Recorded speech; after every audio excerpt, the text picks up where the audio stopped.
بسم اللہ الرحمن الرحیم۔ ناظرین کرام السلام علیکم، آپ دیکھ رہے ہیں 89 ڈیجیٹل اور میں ہوں کاشف سلیمان۔ سب سے پہلے تو تمام اہل وطن کو 89 ڈیجیٹل کی طرف سے، میری طرف سے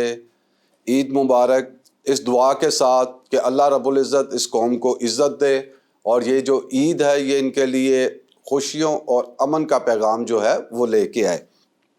آج کے ویلاگ کے اندر جو ہم بات کریں گے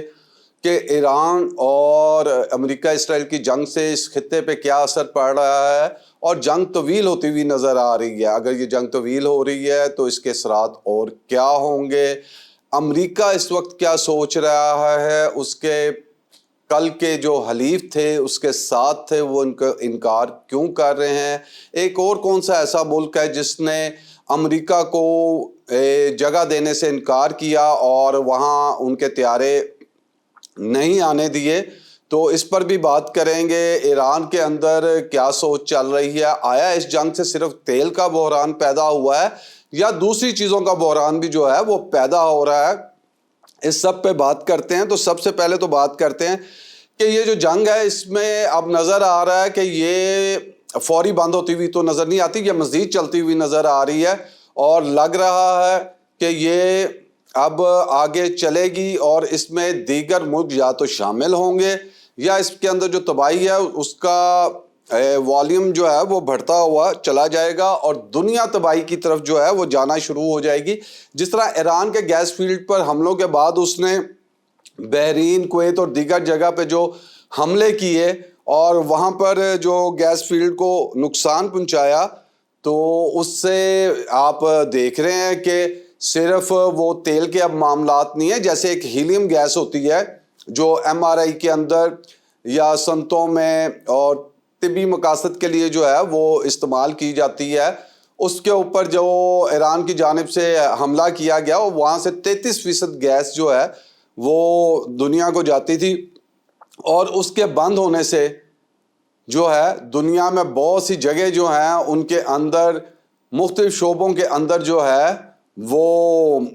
بڑے پیمانے کے اندر جو ہے ان کو پریشانی کا جو ہے وہ سامنا ہے، وہ صنعتی یونٹ بند ہو رہے ہیں۔ یہی ہیلیم گیس جو ہے وہ ایم آر آئی مشینز جو ہیں ان کو ٹھنڈا رکھنے کے بھی کام آتی ہے، تو اب وہاں سے وہ نہیں جا رہی، دیگر چیزیں ہیں وہ نہیں جا پا رہی۔ ایسے ہی آبنائے حمد بند ہونے سے خلیج فارس کے اندر جو ہے وہ 3200 جہاز کھڑے ہیں۔ اب وہ سارے تیل کے جہاز تو نہیں جا رہے، اس میں دیگر جہاز بھی ہیں، وہ جائیں گے، کوئی شے خردونوش کے جہاز ہوں گے، دوسرے ہوں گے، تو وہ لے کے جو ممالک میں جانے ہیں وہ وہاں پہ نہیں پہنچ پا رہے، جس کی وجہ سے ان ممالک کے اندر بھی جو ہے بحران پیدا ہو رہا ہے۔ انڈیا کے اندر تو جس طرح L N G, L P G کی بات ہوتی ہے، وہ نہ ملنے سے لاکھوں ریسٹورنٹ جو ہیں وہ بند ہو گئے ہیں، اور یہ نظر آ رہا ہے کہ عید کے بعد پاکستان کے اندر بھی جو ہے وہ اس طرح کے سخت فیصلے متوقع ہیں، شٹ ڈاؤن کیا جا سکتا ہے، کیونکہ ہم اضافی قیمت کے اوپر اگر تیل خریدتے ہیں تو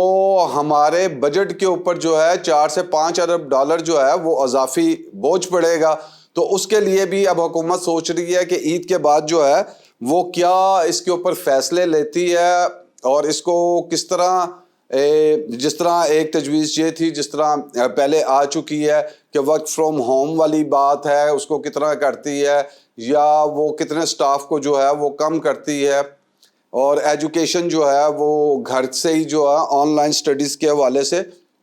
تو اس طرح کے فیصلے جو ہے وہ حکومت لینے کا سوچ رہی ہے۔ اب بات کریں کہ اگر یہ جو جنگ چل رہی ہے اور ایک طرف ڈونلڈ ٹرمپ کہہ رہے ہیں جی ہم نے ان کے جو لانچنگ پیڈ ہے تباہ کر دی ہیں، مشینری جو ہے وہ تباہ کر دی ہے، تو دوسری طرف ہم دیکھ رہے ہیں کہ فضائی میزائل حملے تو جاری ہیں اور وہ بلکہ تیزی سے جاری ہو گئے ہیں، اور یہ بھی نظر آ رہا ہے کہ جو نئی قیادت آئی ہے ایران کے اندر وہ ماضی کی قیادت سے زیادہ جارحانہ ہے، وہ زیادہ حملے کر رہی ہے، زیادہ اگریسو موڈ کے اندر نظر آتی ہے، اور ہم نے دیکھا کہ علی لاری جانی کی شہادت کے بعد جو ہے وہ 100 سے زیادہ میزائل تو اسرائیل کے اندر مار دیے گئے۔ تو یہ میزائل کون چلا رہا ہے؟ اگر تو ڈونلڈ ٹرمپ کے مطابق وہاں پر سب کچھ تباہ کر دیا ہے، ان کی مشینری اور دفاعی طاقت جو ہے وہ ختم کر دی ہے، میزائل طاقت جو ہے وہ ختم کر دی ہے، تو پھر یہ حملے کون کر رہا ہے؟ تو جنگوں کے اندر اس طرح کی بیان بازی جاری رہتی ہے اور ڈونلڈ ٹرمپ تو اس کے اندر ماسٹر ہے اور وہ اس طرح کی گفتگو جو ہے وہ جاری رکھتے ہیں. دوسری طرف پینٹاگون جو ہے اس نے ایران کی جنگ کے لیے $200 ارب جو ہے وہ مانگ لیا ہے, جس کے اوپر ایرانی وزیر خارجہ کا کہنا ہے یہ تو امریکہ کو پہلی قسط ہے. اس طرح کی کئی اقساط جو ہیں وہ اسے دینی پڑیں گی. اور آہستہ آہستہ ہم دیکھ رہے ہیں کہ ایران جو ہے وہ اس جنگ کو جنگ کے ساتھ معاشی جنگ بھی بنا رہا ہے اور اس جنگ کی جو قیمت ہے اس میں اضافہ کرتا جا رہا ہے. وہ اپنے سستے ڈرون استعمال کرتا ہے جس کے لیے امریکہ اسرائیل کو جو ہے وہ اپنا مہنگا دفاعی نظام جو ہے وہ استعمال کرنا پڑتا ہے, جس کی وجہ سے ان کی کاسٹ بڑھ رہی ہے. یہی وجہ ہے کہ پینٹاگون نے جو ہے وہ $200 ارب جو ہے وہ مانگ لیا ہے. اور ابھی نظر آتا ہے کہ ایران امریکہ یا اسرائیل کے کسی دباؤ کے اندر نہیں ہے, چاہے وہ عربوں کا اجلاس ہوا ہو تو اس کے بعد ہم دیکھتے ہیں کہ ایران کے جو حملے ہیں اس میں مزید اضافہ ہوا ہے اور اس نے خلیجی ممالک کو بھی جو ہے وہ نشانہ بنایا ہے. اب کیا خلیجی ممالک جو ہیں امریکہ کے قریب ہو جائیں گے یا دور ہو جائیں گے؟ تو ابھی تک ہم دیکھ رہے ہیں کہ خلیجی ممالک کی جانب سے اس طرح حملے نہیں کیے جا رہے اور کوشش کی جا رہی ہے کہ ثالثی کے ذریعے ایران کو سمجھایا جائے کہ جو عرب ممالک ہیں, خاص طور پہ جو سعودی عرب کے لیے ثالثی تو پاکستان بھی کر رہا ہے, کہ وہ امریکہ جو ہے وہ ان کی بیسز استعمال نہیں کر رہا اور اس کے اوپر حملے نہ کیے جائیں. لیکن جو امریکہ ہے اس نے یہ جو خلیجی ریاستوں کے اندر اڈے بنائے تھے یہ تو جارحیت کے لیے بنائے تھے, لوگوں پہ حملہ کرنے کے لیے, ممالک کے اوپر ان کو دباؤ میں رکھنے کے لیے. اب مسئلہ یہ ہے کہ ایران نے انہی کو ٹارگٹ بنانا شروع کر دیا اور امریکہ بیک فٹ پہ چلا گیا. جو اڈے اس نے جارحیت کے لیے بنائے تھے اب ان کا دفاع کرنا ان کو مشکل ہو رہا ہے اور اس دفاع کے لیے ان کا بڑا خرچ جو ہے وہ ہو رہا ہے. دوسری جانب جو ہے امریکہ کو جو ایک تشویش ہے پاکستانی میزائل کے حوالے سے بھی کہ یہ لانگ رینج میزائل بنا رہا ہے جن کی رینج امریکہ تک ہو سکتی ہے, اور لیکن امریکہ کو تو اس سے کوئی خطرہ نہیں ہے. اور اصل میں تو امریکہ کو بھی پتہ ہے اور وہ سمجھتا ہے کہ اسرائیل اس کو کہتا ہے کہ یہ جو میزائل تیار کیے جا رہے ہیں اس سے امریکہ کو نہیں اسرائیل کو خطرہ ہے. لیکن امریکہ اس میں یہ بات کرتا ہے کہ رینج جو ہے وہ امریکہ تک بنائی جا رہی ہے اور اس سے امریکہ کو جو ہے وہ خطرہ ہو سکتا ہے, جبکہ پاکستان کا موقف یہ ہے کہ یہ جو میزائل کی رینج جو ہے اس میں اضافہ کیا جا رہا ہے, یہ اضافہ بھارت کے لیے ہے کہ وہ بہت بڑا ہے اور اس کے آخری کونے تک جو ہے ہم اسے جو ہے نشانہ بنا سکے. اس لیے ہم بڑی تعداد میں جو ہے وہ یہ میزائل کی جو رینج ہے اس میں اضافہ کر رہے ہیں. ابھی امریکہ کا یو اے کے ساتھ بھی ایک معاہدہ ہوا ہے جس میں وہ پیٹریاٹ سمیت جو ہے وہ دیگر ہتھیار جو ہے وہ یو اے کو دے گا. یہ معاہدہ جو ہے یہ $7 ارب کا جو ہے وہ ہتھیاروں کا ہوا ہے, جس میں سے $5.6 ارب جو ہیں وہ پیٹریاٹ میزائل کے لیے ہیں, جبکہ $1.3 ارب جو ہیں وہ جنگی ہیلی کاپٹروں کے لیے جو ہے اس کی خریداری یہ جو ہے اس کے لیے جو ہے وہ دیے جا رہے ہیں. اب ہم بات کریں کہ اسرائیل جو ہے وہ جنگ کے اندر تو اس طرح ایران کو شکست نہیں دے رہا, ایران پراپر اس کا منہ توڑ جواب دے رہا. مسئلہ یہ ہے کہ ایران کا اصل مسئلہ یہ ہے کہ اس کو بیرونی خطرہ کم اور اندرونی خطرہ جو ہے وہ زیادہ ہے, اور اندرونی خطرے کی وجہ یہ ہے جو موساد کے ایجنٹ ہیں وہ بڑی تعداد کے اندر جو ہے وہ ایران کے اندر پائے جاتے ہیں. اگر ہم دیکھیں تو ایران کے جو اندر اسرائیلی ایجنٹ ہیں وہ گراؤنڈ پہ موجود ہیں, اور یہی وجہ کہ ہم دیکھتے ہیں کہ وہ اسماعیل ہانیہ ہوں یا قاسم سلیمانی ہوں, جس طرح آیت اللہ خامنائی کی شہادت ہوئی اور ہم دیکھتے ہیں کہ ان کی تصاویر جو ہے وہ ڈونلڈ ٹرمپ تک پہنچ بھی جاتی ہیں. تو یہی وجہ ہے کہ ابھی تک ایران امریکہ اسرائیل کو تو جواب دے رہا ہے, آپ نہ ہمس پر تو اس کا کنٹرول ہے. اسرائیل کے اندر میزائلوں کی بھرمار کر دی ہے اور اس کو وہ نقشہ دکھایا جو اس سے پہلے اسرائیل نے نہیں دیکھا ہوگا. لیکن مسئلہ یہ ہے کہ جو اس کے اپنے اندر جو ایجنٹ موجود ہیں وہ اپنی صفوں سے نکالنے میں ابھی کامیاب نہیں ہو سکا. یہی وجہ ہے کہ اس کو بیرونی سے زیادہ اندرونی خطرہ نظر آتا ہے. اور جس طرح میں نے نام لیا اب علی لاریجانی بھی جو ہیں ان کی شہادت ہوئی, تو ہم دیکھتے ہیں کہ اندر سے ہی لوگ جو ہیں وہ کوئی نہ کوئی مخبری کر رہے ہیں. اور جو امریکہ جو ہے اس نے سر کی قیمتیں بھی رکھی، ہیڈ منی رکھی تھی، لیکن ہم دیکھتے ہیں جب تک امریکہ نے یہ ہیڈ منی نہیں بھی رکھی ہوئی تھی، یعنی یہ جو ایران کے لیڈر ہیں، قائدین ہیں، ان کے سر کی قیمت نہیں بھی رکھی تھی، تب بھی وہ شہید ہو رہے تھے۔ اس کا مطلب ہے کہ ایک طرف یہ کہہ سکتے ہیں کہ پیسے کے لالچ، $1 ملین کی بات ہے تو کوئی مخبری کر دے پیسوں کے لالچ میں، لیکن ہم دیکھتے ہیں جب تک پیسہ بیچ میں انوالو نہیں تھا تب بھی ان کو جو ہے نشانہ بنایا جا رہا تھا۔ اس کی وجہ یہی ہے کہ ان کے جو ایجنٹ ہیں وہ ان کی صفوں کے اندر جو ہے موجود ہیں۔ امریکہ کی کوشش تھی کہ اہم لوگوں کو ختم کر دیں گے تو یہ رجیم جو ہے وہ چلانے والا کوئی نہیں رہے گا، لیکن ہم دیکھتے ہیں کہ بڑی تعداد میں جو ہے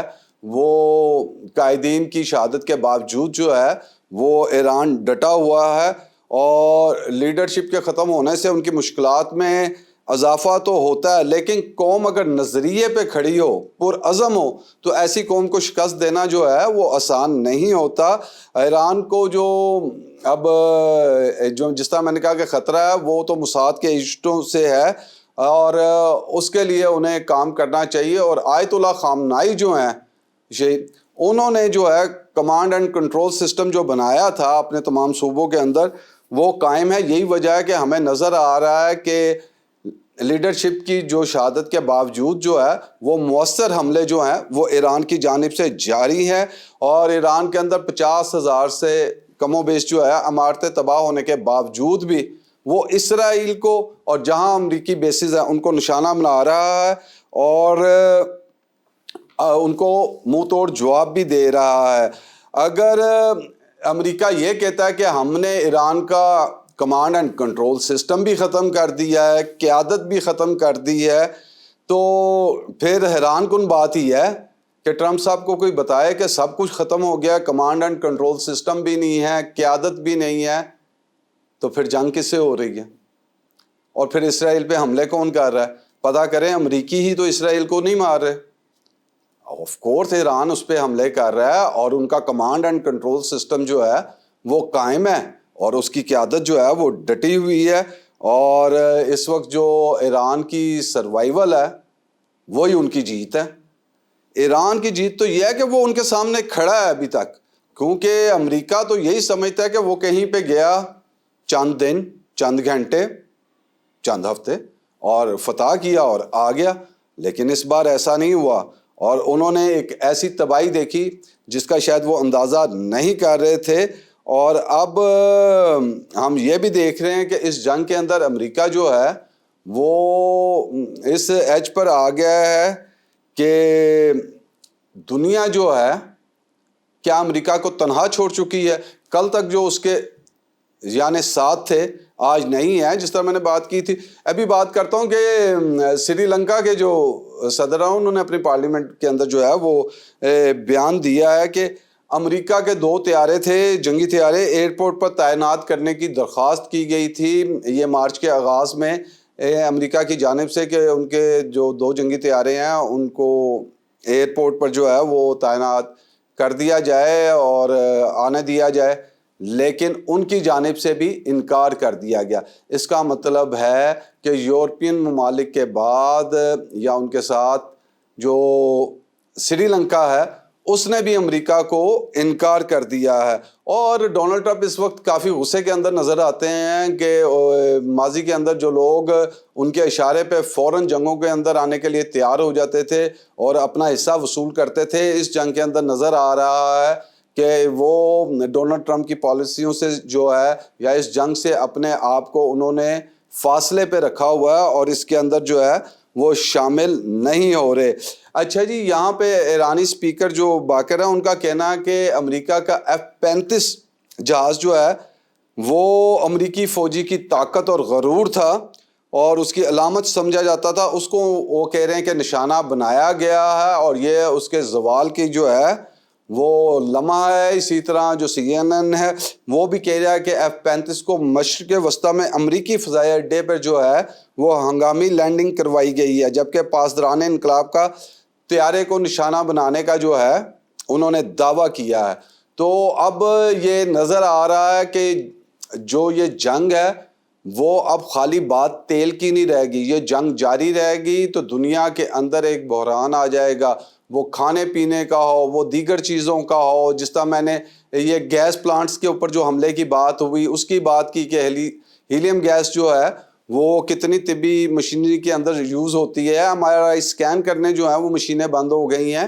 تو یہ سب بحران میں آہستہ آہستہ جو ہے وہ اضافہ ہی ہوتا ہوا نظر آ رہا ہے. اور اگر دنیا نے اس کے اندر کوئی ثالثی کا کردار ادا نہ کیا اور اس جنگ کو ختم نہ کیا تو اس کا نقصان جو ہے وہ صرف ایران کو نہیں دنیا کو بھی بھگتنا پڑے گا. اگر آپ کو ویلاگ اچھا لگا ہو تو لائک شیئر کمنٹ ضرور کیجیے گا. آپ کے فیڈ بیک کا انتظار رہے گا. کاشف سلیمان کو اجازت دیجیے. اللہ حافظ.